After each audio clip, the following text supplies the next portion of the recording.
वो पेशेंट्स जो आता है आईवीएफ का एडवाइस तो डॉक्टर ही यूजुअली करता है। जब अगर प्रेगनेंसी नहीं हो पा रही हो दवाओं से, या कोई कंडीशन ऐसा हो जैसे कि दोनों ट्यूब्स बिल्कुल ब्लॉक्ड हो, इस टाइप का कोई कंडीशन है, ओवेरियन फेलियर हो, तो हम लोग को आईवीएफ की ज़रूरत पड़ती है। अलग अलग कंडीशन से बहुत सारे कंडीशंस होते हैं, और पीसीओडी है, एंडोमेट्रियोसिस जैसी बीमारी है, तो ये सब अनएक्सप्लेन इनफर्टिलिटी है और उसमें आईयूआई फेल कर गया हो, तो तमाम ऐसे रीजंस होते हैं जिसके चलते आईवीएफ किया जाता है। आईवीएफ का एडवाइस अब दिया तो जाता है, लेकिन अलग अलग डॉक्टर्स का अलग अलग मापदंड होता है कि वो कब आईवीएफ के लिए एडवाइस दें। कोई कपल आता है जो कि केवल एक शादी के 6 ही महीना हुए हैं और वो तुरंत वो बोलता है कि हमको आईवीएफ कर दीजिए, तो बहुत सारे प्रचार और दुष्प्रचार भी कभी कभी हो जाता है, जिसके चलते पेशेंट्स को पता नहीं रहता है। वो अब बांझपन का मतलब समझ लेते हैं कि बांझपन का मतलब सीधे आईवीएफ है, जबकि फैक्ट ये है कि बांझपन के अधिकतर मरीज जो हैं वो साधारण दवाओं से या लाइफस्टाइल मॉडिफिकेशन से ही ठीक हो सकते हैं, और कुछ ही लोग ऐसे होते हैं जिनको कि आईवीएफ की ज़रूरत पड़ती है, हार्डली 5 या 10% लोगों को।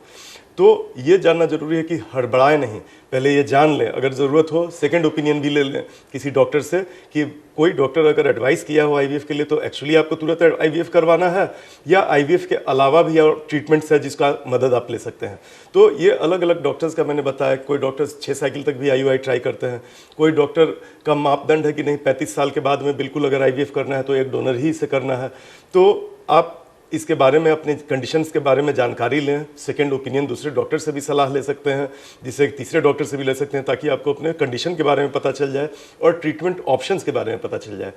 अधिकतर डॉक्टर्स ही आपको सलाह देंगे कि प्री आईवीएफ क्या क्या करना है। उसमें बहुत सारे जांच की जाती है, खून की जांच, बच्चेदानी की जांच, ये देखने के लिए कि किसी तरह का कोई प्रॉब्लम तो नहीं है। वो सब प्रॉब्लम अगर रहता है तो वो डॉक्टर का काम रहता है ठीक करना, जैसे कि शुगर किसी का लेवल गड़बड़ हो, किसी का थायराइड लेवल गड़बड़ हो, किसी का हीमोग्लोबिन कम हो, या जॉन्डिस टाइप का कोई कंडीशन हो, तो ये सब कंडीशंस को पहले डॉक्टर सब मरीज में हम लोग पहले जांच कर लेते हैं, और जांच करने के बाद अगर कोई तरह की गड़बड़ी आती है तो पहले उसको ठीक कर लिया जाता है। जैसे ब्लड प्रेशर की समस्या है, कोई इस तरह का कोई दूसरा बॉडी में अगर प्रॉब्लम है तो हम लोग एडवाइस करते हैं कि पहले उसको ट्रीट करा ले, उसके बाद आईवीएफ में जाए, क्योंकि आईवीएफ करने के दौरान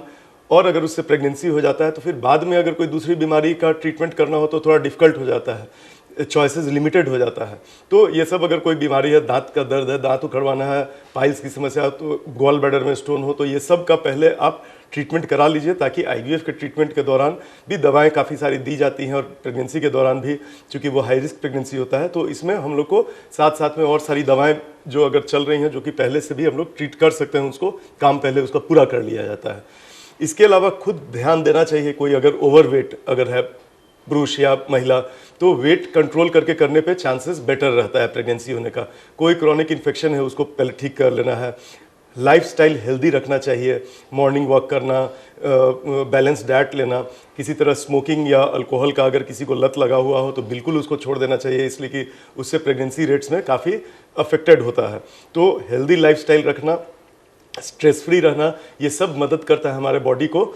आईवीएफ में बाद में सफलता मिलने के लिए। कुछ कुछ और स्पेशल टेस्ट होते हैं, जैसे रूबेला का है। रूबेला के लिए हम लोग पहले ही टेस्ट कर लेते हैं। एक तरह का वायरस होता है जो कि अगर प्रेगनेंसी में पहली बार किसी को लगे, संक्रमण हो, तो उससे बच्चा खराब हो सकता है। तो रूबेला के लिए भी हम लोग जांच एंटीबॉडी का कर लेते हैं पहले ही, और अगर उसमें निगेटिव निकलता है तो हम लोग रूबेला का वैक्सीन दे देते हैं, और 1 महीना के बाद फिर ट्रीटमेंट करते हैं। इसी तरह आजकल जितने भी कॉमन इन्फेक्शन है, कोविड का इन्फेक्शन है, ये सब के लिए भी पहले से इम्यूनाइजेशन हो जाना अच्छा रहता है। हेपेटाइटिस का इम्यूनाइजेशन हो जाना अच्छा रहता है। तो इस तरह से काफ़ी सारी प्रक्रियाएं ऐसे कर सकते हैं। उसके अलावा यूट्रस में अगर कोई प्रॉब्लम है, पॉलिप है, छोटा मस्सा जैसा चीज़ होता है, फाइब्रॉइड्स होता है, तो इसको हटवा लेना चाहिए। अगर फाइब्रॉइड का साइज़ बहुत छोटा हो, 4 सेंटीमीटर से छोटा, और जहाँ यूट्रस का कैविटी होता है उसमें वो नहीं आ रहा हो, तब उसको हम लोग छोड़ के भी आईवीएफ कर सकते हैं। इसके अलावा सिस्ट वगैरह की समस्या अगर हो तो अच्छा रहता है कि पहले सिस्ट वगैरह हटा लिया जाए, नहीं तो बाद में प्रेगनेंसी जब आईवीएफ के प्रोसेस के दौरान उसमें कॉम्प्लिकेशंस होने का डर रहता है। तो कुछ तो प्रिकॉशंस ऐसे हैं जो कि खुद डॉक्टर ही आपके लिए लेते हैं, और बाकी प्रिकॉशंस आपको अपना लाइफस्टाइल हेल्दी रखना है। इन सब से प्रेगनेंसी का चांसेस आईवीएफ के द्वारा बेटर हो जाता है।